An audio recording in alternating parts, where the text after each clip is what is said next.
provincia di Agrigento si avvicina alla quarta zona rossa, Ravanusa, ma anche il capoluogo è a rischio. A Palma, già blindata, casi in grave aumento. Weekend straordinario di vaccini a tappeto per tutti gli aventi diritto. Il Palacongressi è rimasto aperto fino al coprifuoco. Tampone rapido per chi rientra nell'isola e obbligo di registrarsi al sito Sicilia Coronavirus. Si potrà andare nelle seconde case, consentite visite ad amici e parenti. Primo caso di variante nigeriana in Sicilia, in 15 scappano dal centro d'accoglienza di Siculiana, 22 positivi nel centro di Casteltermini. La procura di Palermo chiede rinvio a giudizio di Salvini per il caso Open Arms, la pena prevista è 15 anni. Volley, la SEA Paragona batte la capolista, basket la Fortitudo vince contro il Fiorenzuola.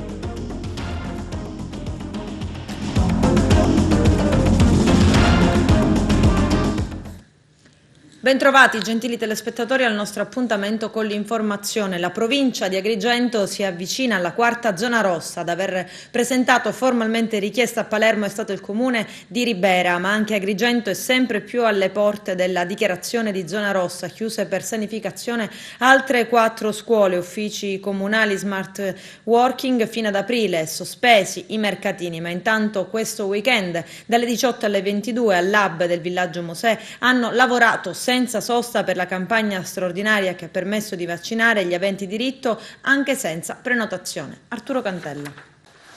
È stata una 2 giorni straordinaria di vaccinazione effettuata nelle giornate di sabato 20 marzo e domenica 21 al centro hub del Palacongressi di Agrigento. I cittadini aventi diritto al vaccino AstraZeneca, persone senza patologie gravi o altre fragilità, hanno avuto modo di presentarsi direttamente senza prenotazione nella fascia oraria 18-22 per ricevere la somministrazione della prima dose del vaccino AstraZeneca. L'iniziativa voluta dall'assessorato regionale alla salute per accelerare ulteriormente la campagna di vaccinazione era rivolta alle categorie previste nel piano vaccinale 70 e 79 anni e oltre. Le vaccinazioni extra AstraZeneca al Palacongressi sono state 90 il sabato 20 e 115 la domenica 21, mentre i vaccinati che hanno ricevuto il vaccino Pfizer sono stati 566 il sabato e 585 la domenica. Il vaccino Moderna non è stato somministrato. Benissimo, esattamente, è andato molto bene, devo dire che abbiamo avuto un'affluenza massima, le persone sono state, hanno avuto un accesso disciplinato, hanno avuto la somministrazione del vaccino ed è andato tutto secondo le nostre previsioni. Abbiamo avuto una potenza di fuoco di 700 vaccini in un'unica giornata che si sta replicando già da 3 giorni. E questa affluenza è dovuta al fatto che i vaccini che vengono somministrati normalmente sono stati in qualche modo somministrati in 2 categorie particolari, sono quelli che hanno sicuramente accesso alla vaccinazione Pfizer secondo il target e abbiamo implementato in questi giorni per il weekend anche la vaccinazione a partire dalle 18 e fino alle 22 di un'altra categoria Pfizer che possono avere diritto alla somministrazione dell'altro vaccino che è l'AstraZeneca. Ecco, i dubbi, le perplessità, le esitazioni che la gente aveva per l'AstraZeneca, diciamo che man mano si vanno affievolendo. Ecco, che tipo di risposte avete voi da questo?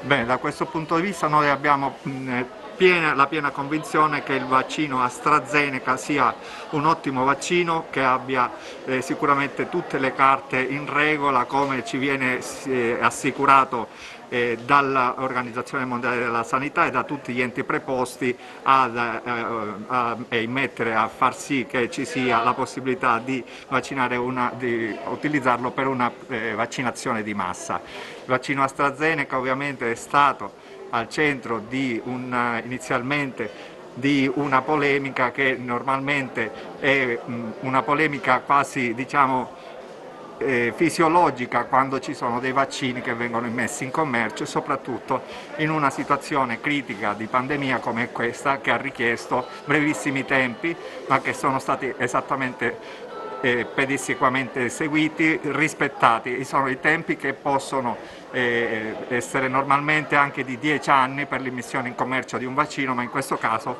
i tempi, grazie alla tecnologia e grazie all'impegno sinergico di tutta la comunità scientifica internazionale, abbiamo ottenuto degli ottimi vaccini, uno dei quali è sicuramente l'AstraZeneca. Io ritengo che in ambito regionale stiamo andando molto bene, stiamo rispettando tutti i tempi e potete soprattutto intervistare le persone perché hanno riferito che in 25 minuti massimo riescono a fare tutto.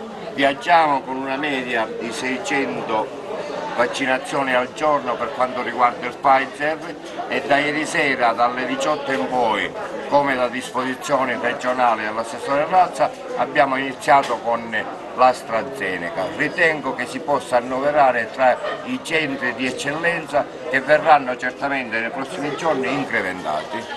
Cilone, allora anche lei qua ha una battuta, chi non conosce il dottore Cilone? Penso che sia un dovere farsi vaccinare perché rappresenta la migliore posizione per il cittadino italiano, così nessuno può avere pericolo dall'altro. Sto preparando a fare il vaccino, sono molto contento e anche della organizzazione. Temevo di trovare chissà che cosa perché per tantissimi anni ho lavorato in ospedale e là era un grosso casotto, diciamo. Invece qua ho notato che c'è veramente rispetto ai tempi in cui ho operato al San Giovanni di Dio, c'è un miglioramento notevolissimo. Ecco, questa è una sala particolare, ne parliamo con la signora Triglia. Cosa fate in questa sala? Allora, questa è la sala di ilizione, questo è il flacone del vaccino, all'interno di questo flacone andiamo a mettere 1,8 di fisiologica, viene miscelato per un 10 volte, dopodiché prendiamo una siringa, tipo queste, ovviamente non ho i guanti perché non sono in fase lavorativa, Sì, è una dimostrazione. Questa siringa e prendiamo 0,3. Da ogni flacone devono uscire 6 dosi. Oggi già ne abbiamo fatto una quarantina di dosi, 40 per 6, facciamoci il calcolo. Entro stasera sicuramente arriveremo a 600-610 vaccini per quanto riguarda la Pfizer. Poi da ieri sera... Questo che flacone è? Questo è Pfizer. Mentre già da ieri sera è partita la campagna vaccinale per quanto riguarda l'AstraZeneca. Questo sportello sarà aperto dalle 18 fino alle 22 per la somministrazione dell'AstraZeneca. Devo dire che la cittadinanza risponde bene, la gente è disposta a vaccinarsi anche perché è l'unica soluzione che ci rimane. Quindi io invito a tutti a questa campagna vaccinale ad oltranza. Io intanto sono molto soddisfatto del lavoro che si è svolto in tutte e 9 le province, ma non si esaurisce il lavoro del sistema di vaccinazione. Ho incontrato il generale Scardino, che è stato delegato dal generale Figliuolo a mettere assieme il piano capillare che dovrà caratterizzare la vaccinazione di massa. Il grosso lo faranno gli hub vaccinali, lo faranno i medici di medicina generale. È pronto, come ha annunciato il Presidente della Regione, il protocollo con Federfarma per attivare la norma prevista dalla legge di stabilità 2021 che inserisce le farmacie nella rete del territorio per la gestione delle vaccinazioni. L'obiettivo è quello lì di rispettare il target di popolazione per la vaccinazione a 500.000 unità al giorno chiesta dal Governo nazionale. Questo significa che la Sicilia dovrebbe arrivare a superare le 40.000 vaccinazioni al giorno. Per fare questo non occorrono soltanto i luoghi e quindi la logistica che abbiamo messo a disposizione, occorrono le risorse umane e soprattutto occorrono i vaccini. Su questi l'invito del Ministro Speranza è anche il mio: non avere paura della vaccinazione. Per AstraZeneca, che è il vaccino che dà le maggiori preoccupazioni anche legittime da parte della pubblica opinione, siamo convinti insomma che ci sia una quota di persone che vorrà vedere cosa fanno gli altri. Ho 40 anni, sarei venuto dopo, ma sarò il primo a fare il vaccino con AstraZeneca, perché penso che in questo momento, se è stata una decisione politica quella di sospendere la vaccinazione, visto che sul fronte della scienza si proseguiva in tutto il mondo, probabilmente è proprio la politica che deve dare l'esempio. Schizzano i casi di coronavirus a Palma di Montechiaro, nonostante sia zona rossa. Il sindaco Stefano Castellino ha quindi deciso di mettere in strada un'automobile del comune dotata di megafono. A questo punto, dice Castellino, ordino ai miei cittadini di rimanere tappati a casa e di rispettare quindi le regole della zona rossa. Non è accettabile questa irresponsabilità ed assenza di rispetto per sé e per chi ci sia accanto. Ho allertato le forze dell'ordine, che ringrazio per la loro preziosa collaborazione, ma credo che non occorra una multa per far capire che si deve restare a casa. Ricordo che sono assolutamente vietati gli assembramenti e le feste ed è consentito uscire di casa solo per urgenza o motivi di lavoro o ancora di necessità. Le regole per i rientri in Sicilia per Pasqua: tampone 48 ore prima, oppure test rapido in aeroporto o quarantena per chi arriva, e le regole per gli spostamenti verso seconde case anche fuori regione o per far visita ad amici e parenti. C'è il servizio. Anche nei giorni di Pasqua, quando tutta l'Italia sarà in zona rossa, ci si potrà spostare con la famiglia nell'abitazione in cui si è soliti passare alcuni periodi dell'anno. Fino al 6 aprile dunque gli italiani avranno via libera sia nelle zone rosse che in quelle arancioni. È infatti consentito il rientro presso le seconde case, ubicate dentro e fuori regione. In Sicilia chi vuole potrà recarsi nella sua seconda casa. Resta la regola del tampone: chi arriva sull'isola deve esibire o il risultato negativo di un test effettuato 48 ore prima dell'arrivo. I tamponi rapidi verranno comunque sempre effettuati negli aeroporti siciliani a chi rientra nell'isola. Altrimenti, spiegano dalla regione, per chi non si vuole sottoporre a tampone o test rapido, c'è sempre la possibilità di sbarcare ma restare in quarantena. Nei giorni 3, 4 e 5 aprile, e dunque anche Pasqua e Pasquetta, sarà consentito una sola volta al giorno spostarsi verso un'abitazione privata abitata della stessa regione, tra le ore 5 del mattino e le 22 di sera, a un massimo di 2 persone, oltre a quelle già conviventi nell'abitazione di destinazione. Nelle zone arancioni è invece sempre consentito spostarsi verso un'abitazione privata abitata dello stesso comune, rispettando il coprifuoco e la regola delle 2 persone. Inoltre ci si potrà spostare tra le 5 e le 22 entro i 30 km dal confine del proprio comune, quindi eventualmente anche in un'altra regione o provincia autonoma, anche per le visite a amici o parenti, con il divieto però di raggiungere i capoluoghi di provincia. Sono stati sorpresi a giocare a carte all'interno di un circolo ricreativo nel cuore di Favara. Così la Guardia di Finanza, impegnata nei controlli anti-Covid, hanno sanzionato i partecipanti e disposto la chiusura per 5 giorni della struttura. E sempre a Favara è stato chiuso un bar in corso Vittorio Veneto, poiché i militari della Guardia di Finanza hanno riscontrato irregolarità sulle norme anti-Covid. In particolare il proprietario è stato sorpreso a servire bevande oltre l'orario e gli avventori, almeno 4, sono stati pizzicati senza mascherina. Per loro è scattata una sanzione di 400 euro. In Italia, dove le aule scolastiche sono rimaste chiuse ben più a lungo che negli altri paesi europei, non c'è correlazione significativa tra diffusione dei contagi e lezioni in presenza. L'apertura delle scuole è dunque scagionata, o almeno questa è la conclusione cui arriva una mastodontica ricerca, la prima di questo tipo in Italia, condotta da una squadra di epidemiologici, medici, biologi e statistici. Il rischio zero non esiste, ma sulla base dei dati raccolti possiamo affermare che la scuola è uno dei luoghi più sicuri rispetto alle possibilità di contagio, viene sintetizzato dagli esperti. Gli studi analizzano i dati del MIUR, incrociandoli con quelli delle ATS e della Protezione Civile, fino a coprire un campione iniziale pari al 97% delle scuole italiane.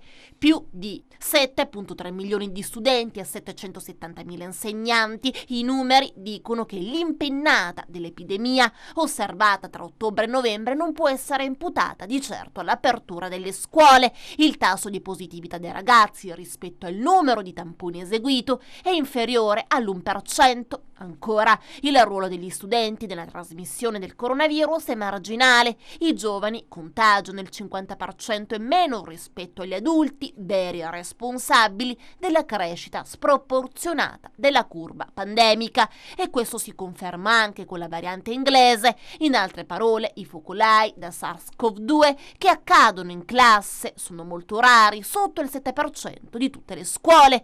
E la frequenza nella trasmissione da ragazzo a docente è statisticamente poco rilevante, 4 volte più frequente che gli insegnanti si contagino tra loro, magari in sala professori, ma questo è lo stesso rischio che si assume ad esempio in qualunque ufficio. Quanto all'aumento del numero dei giovani che si ammalano e vengono intercettati, bisogna mettere in relazione il dato con l'impennata del numero di tamponi effettuati durante la didattica in presenza, in mancanza di evidenze scientifiche dei vantaggi della chiusura delle scuole. Il principio di precauzione dovrebbe essere quello di mantenere le scuole aperte per contenere danni gravi, ancora non misurabili scientificamente in tutta la loro portata e senz'altro irreversibili, sulla salute psicofisica dei ragazzi e delle loro famiglie. La scuola dovrebbe essere l'ultima a chiudere e la prima a riaprire, si sbilancia Gandini, tra l'altro promotrice con il medico Paolo Spada del gruppo di scienziati Pillole di Ottimismo, con centinaia di migliaia di sostenitori sul web. Ci sono rischi anche nel tenere così a lungo chiuse le scuole. In Italia gli adolescenti delle superiori sono andati a scuola mediamente quest'anno solo 30 giorni in tutto. Nel dettaglio, analizzando i tassi di contagio della popolazione per fascia d'età, a partire dai mesi autunnali l'incidenza di positivi tra gli studenti è inferiore di circa il 40% per le elementari e medie e del 9% per le superiori rispetto a quella della popolazione generale, a fronte di un elevato numero di test effettuati ogni settimana negli istituti. Meno dell'1% dei tamponi eseguiti sono risultati positivi. Infine, alla riapertura delle scuole non è corrisposta una crescita della curva pandemica. I contagi salgono prima di tutto per le classi di età 20-59 anni, solo dopo 2 o 3 settimane tra gli adolescenti. I ragazzi non possono quindi in nessun modo essere definiti responsabili o motore della curva epidemiologica. Un minore di 16 anni originario della Guinea è stato isolato nel reparto di malattie infettive del Policlinico di Messina. Si tratta del primo caso in Sicilia di variante nigeriana del Covid-19. Il minorenne africano è stato ospite di un centro di accoglienza in Sicilia dal quale è fuggito con un amico. Rintracciati dalla polizia, sono stati entrambi sottoposti ai tamponi, sono risultati entrambi positivi e ad uno di loro è stata diagnosticata la variante nigeriana.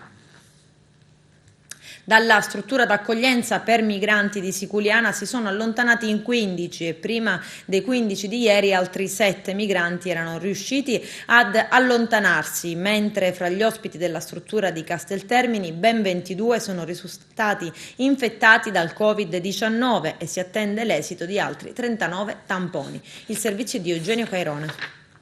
Sbarchi di migranti senza freno e proteste. Mentre nell'Agrigentino, che rischia la zona rossa per l'aumento dei contagi, scatta la rabbia dei cittadini minacciati di restare reclusi in casa. Cittadini che seguono con rabbia, appunto, le notizie che arrivano dal fronte migranti. Persone che potrebbero essere positive al Covid, gente che riesce ancora a scappare dai centri di accoglienza, dileguandosi nell'oscurità e rischiando di morire investite dalle auto. Nelle ultime ore si è registrata l'ennesima protesta con fuga a Siculiana. Dalla protesta sui tetti di Villa Sicania alla fuga il passo è stato ancora una volta breve. Sono scappati via 15 giovani. Una situazione intollerabile, il tutto mentre si chiede il rinvio a giudizio dell'ex ministro dell'Interno Matteo Salvini. Ma a questo punto la situazione obbliga a ragionare sul serio, ad affrontare la questione con la dovuta fermezza da parte del Viminale, che non può limitarsi solo a scrivere ai prefetti per intensificare i controlli nei confronti degli italiani. L'auspicio è che anche la Chiesa faccia sentire la propria voce, auspicando una politica che sappia finalmente garantire i diritti di tutti, Accoglienza, ma anche sicurezza per i cittadini che hanno paura, come gli abitanti di Casteltermini, dove ci sono 22 migranti positivi in un centro di accoglienza e dove si attende l'esito per altri 40 tamponi. Dagli sbarchi a Lampedusa al trasferimento nei centri di accoglienza, aggiungendo apprensione e disagio tra la popolazione. È così che si vive nell'Agrigentino, nel silenzio assoluto delle istituzioni. La Procura di Palermo ha chiesto il rinvio a giudizio del capo della Lega Matteo Salvini per i reati di sequestro di persone, rifiuto di atti d'ufficio al termine dell'udienza preliminare che vede imputato a Palermo l'ex ministro dell'Interno. Secondo l'accusa, il leader del Carroccio ad agosto del 2019 avrebbe illegittimamente negato lo sbarco a 147 migranti soccorsi al largo di Lampedusa dalla nave della ONG Open Arms. La pena prevista è di 15 anni. Vediamo. Sono un italiano felice di aver fatto il suo lavoro, di aver protetto vite, dignità e confini, di aver svegliato l'Europa, e se ne devo pagare e subire personalmente, penalmente le conseguenze, lo faccio con orgoglio e a testa alta.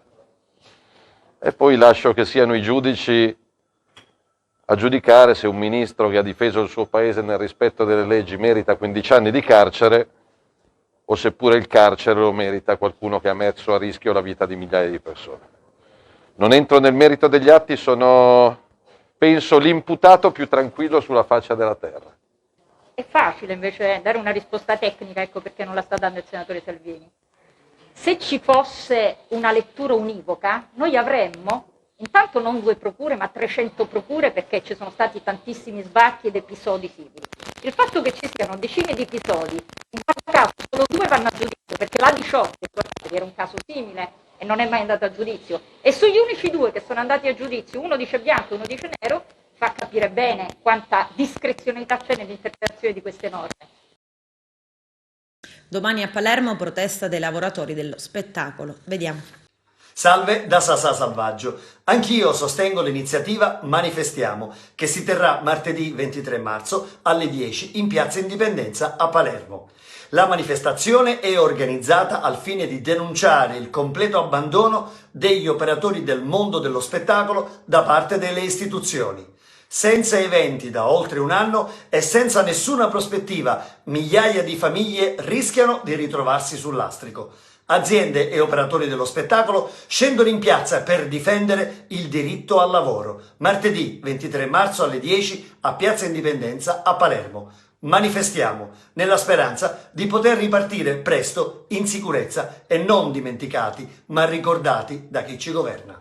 Buongiorno a tutti, come vedete sono in vestaglia da camera, la stessa vestaglia che un attore indossa nel camerino prima di andare in scena. E cosa succede dietro questi camerini? Chi c'è dietro i camerini? Ci sono tante persone che ci vogliono bene, con le quali noi lavoriamo per preparare quello che voi vedrete. Dunque massima solidarietà il 23 di marzo alle 10 a Palermo, nei confronti dei tecnici, delle maestranze, dei truccatori, dei costumisti, dei fonici, dei light designer, dei tecnici della luce, di tutti coloro che partecipano alla costruzione di un evento. Non mi venite a dire che la cultura non serve. Provate ad un bambino a non dare il latte o un piatto di semolino, è chiaro che il bambino piangerà, ma provate la sera a non raccontargli la fiaba.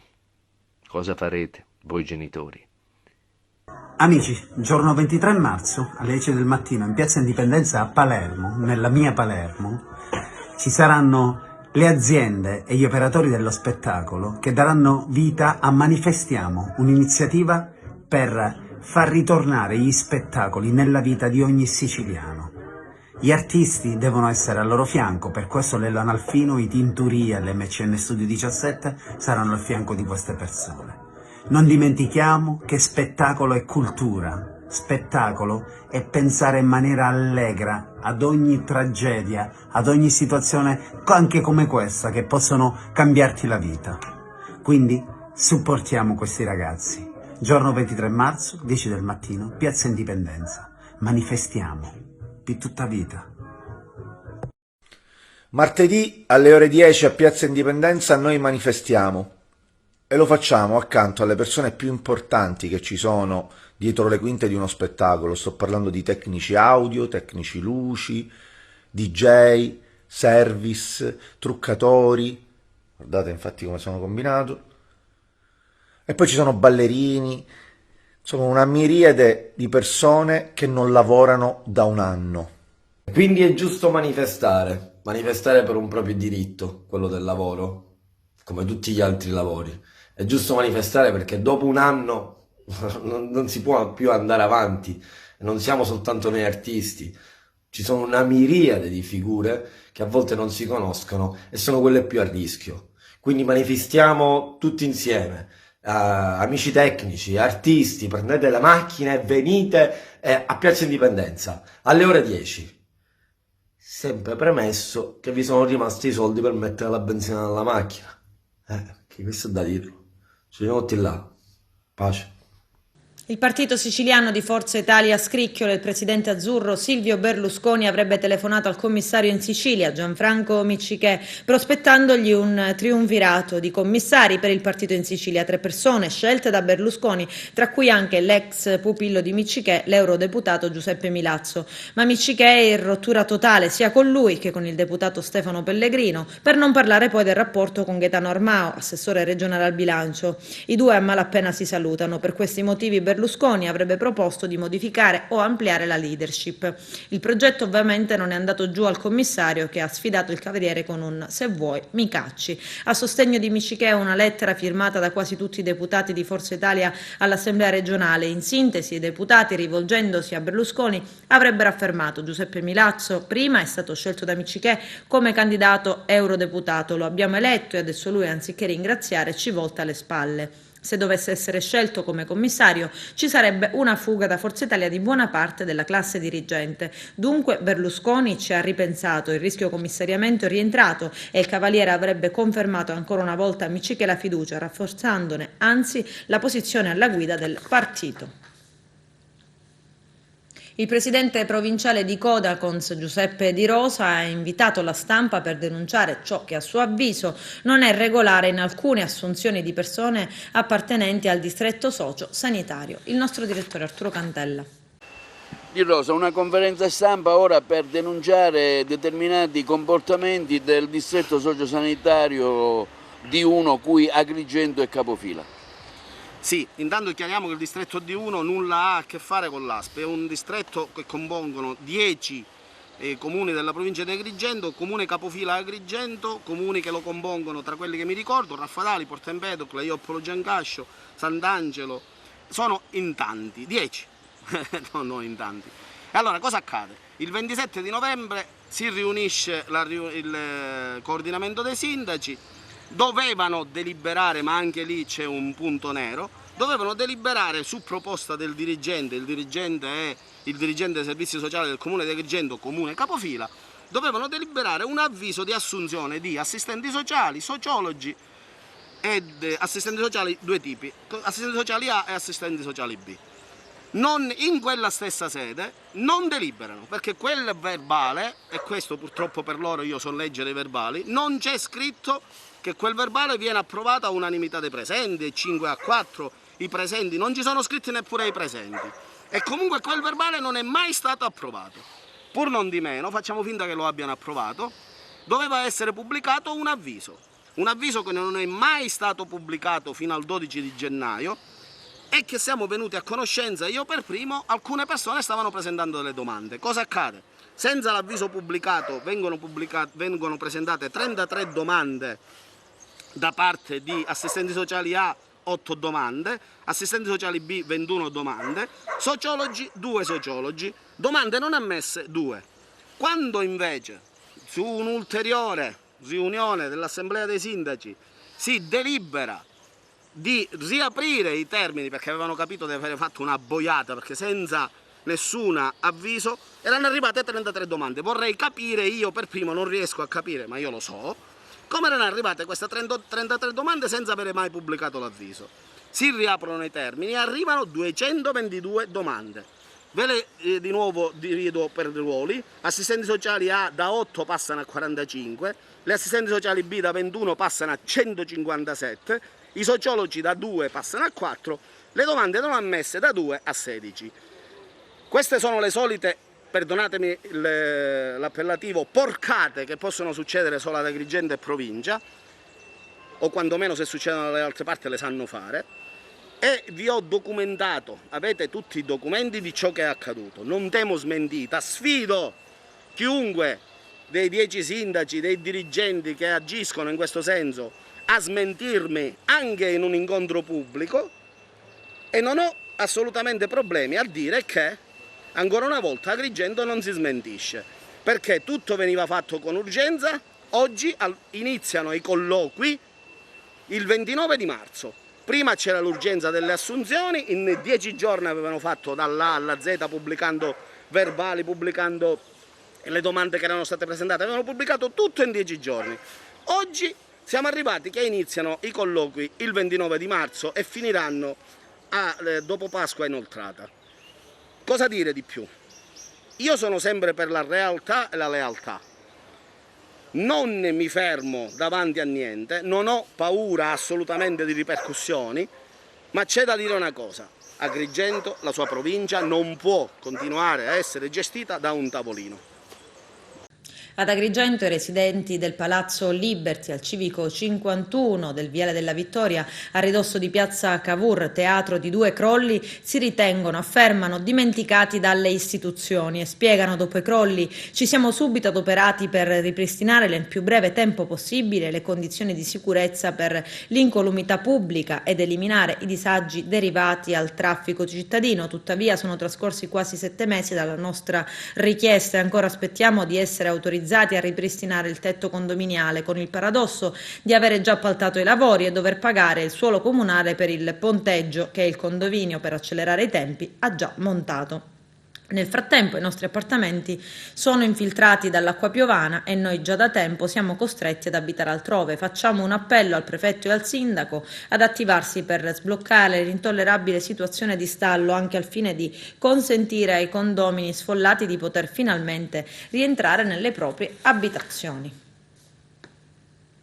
Da circa ormai un mese si registra un restringimento della carreggiata e la presenza di un semaforo lungo la strada statale 115 che collega Porta Empedocle con Agrigento a causa di una frana che ha invaso la strada e continua a provocare disagi per il traffico. A seguito di varie segnalazioni, il sindaco da Carmina ha ritenuto necessario convocare al Palazzo di Città un tavolo tecnico per fare il punto della situazione con i vertici ANAS, i proprietari dei fondi coinvolti nella vicenda, Girgenti Acque e la Protezione Civile. Lo stato delle cose si è confermato critico, in quanto non si escludono ulteriori scivolamenti del terreno verso valle, dichiara Carmina, che prosegue: la questione riguarda non solo il terreno a monte, ma coinvolge la strada statale 115 che costeggia Marinella. Invero, prosegue il sindaco, si conveniva che il caso rientra nei fenomeni legati ai cambiamenti climatici e di dissesto idrogeologico e pertanto si richiederà l'intervento dei soggetti competenti a partire dalla Presidenza della Regione Siciliana. Per tale ragione, prosegue, la situazione continuerà ad essere monitorata e al contempo verranno valutate tutte quelle misure progettuali di intervento risolutive. Adesso c'è la pubblicità, a tra poco. Ruba un'auto a Canicattì, ma le forze dell'ordine lo colgono sul fatto. Il giudice convalida l'arresto del 32enne Arturo Cantella. Notte movimentata per le forze dell'ordine a Canicattì, impegnati nei servizi di controllo del territorio, resi ancora più stringenti dalla necessità di contenere la diffusione del Covid-19. Verso le ore 2 di notte del venerdì, un brigadiere della compagnia dei carabinieri di Canicattì, mentre tornava a casa dopo aver svolto il proprio turno di pattuglia, si accorgeva che in via Livatino, nel pieno centro abitato, una grossa vettura di cilindrata con un uomo a bordo spingeva una Lancia Y guidata da un altro individuo. Il sottufficiale dell'Arma si insospettiva e, nonostante fosse da solo in inferiorità numerica, decideva di intervenire, si qualificava e tentava di fermare quello strano convoglio, ma le 2 auto acceleravano improvvisamente e fuggivano, inseguite dal brigadiere, che nel frattempo lanciava l'allarme alla centrale operativa della compagnia dei carabinieri di Canicattì. Il coraggioso militare riusciva così a raggiungere una delle 2 auto, fermando da solo il conducente, mentre gli agenti della Polizia di Stato del locale commissariato accorsi in aiuto rintracciavano la seconda auto, il cui occupante, nel disperato tentativo di sottrarsi alle ricerche, si era rifugiato fin sui tetti di un'abitazione della via Monti, dove i poliziotti lo scovavano. Condotti quindi in caserma, i fermati venivano identificati in 2 noti pregiudicati di Canicattì, sorpresi a rubare la Lancia Y. Proprio per questo motivo uno dei 2 veniva dichiarato in arresto, mentre per l'altro, nei confronti del quale durante l'ultimo mese il commissariato di Canicattì aveva già proceduto a ben effettuare 5 denunce per reati contro il patrimonio, scattava il deferimento per il concorso nel furto aggravato dell'auto e per la resistenza e le minacce rivolte ai pubblici ufficiali. CF, messo agli arresti domiciliari, compariva il 20 marzo scorso davanti al giudice che convalidava il suo arresto e gli applicava la misura cautelare del divieto di dimora a Canicattì fino al prossimo processo.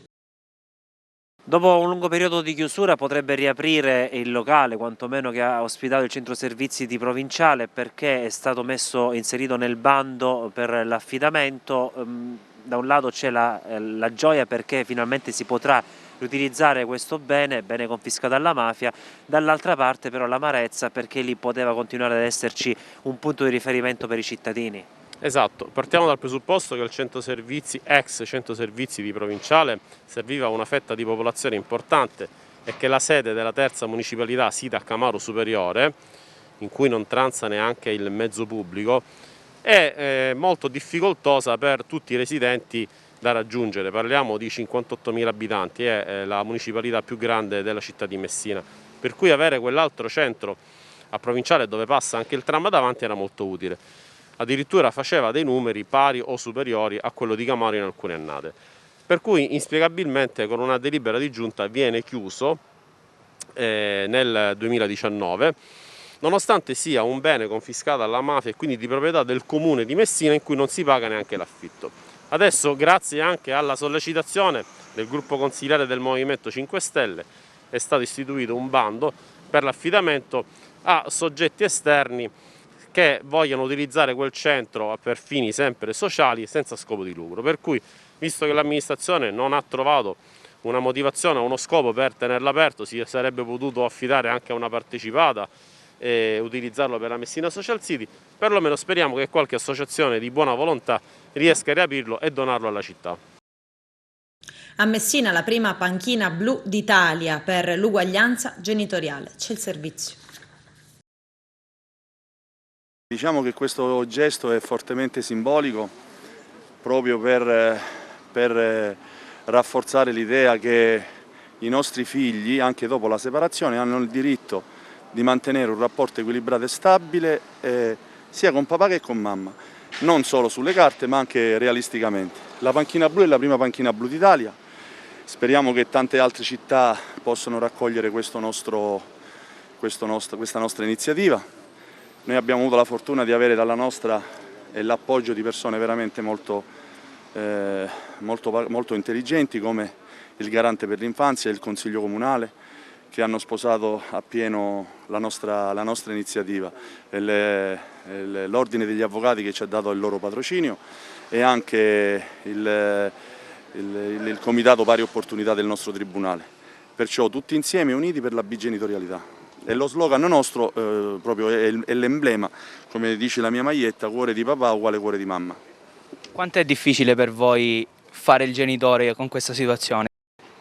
Purtroppo ci sono nella stragrande maggioranza dei casi ancora dei limiti culturali che relegano la figura del papà, diciamo, a una figura di serie B, diciamo, il padre viene visto come colui che provvede ad altro, mentre sappiamo benissimo che ormai da tantissimi anni la figura paterna ha un ruolo decisamente differente rispetto a quelli degli anni 60, degli anni 70. Basta andare di fronte a una scuola, in un pediatra, vedere che anche il padre è in grado di amare, di accudire, e l'accudimento paterno è importante quanto quello materno.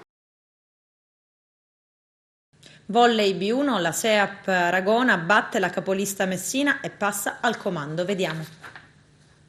Porta a casa una netta vittoria la SEAP Aragona nell'incontro avvenuto sabato scorso contro l'Accademia Volley di Messina, capolista fino a quel momento. La squadra del presidente Di Giacomo, determinata, vince 3-7 con un netto vantaggio, il primo set 25-19 e il terzo 25-20. La SEAP con questa vittoria si porta in testa alla classifica.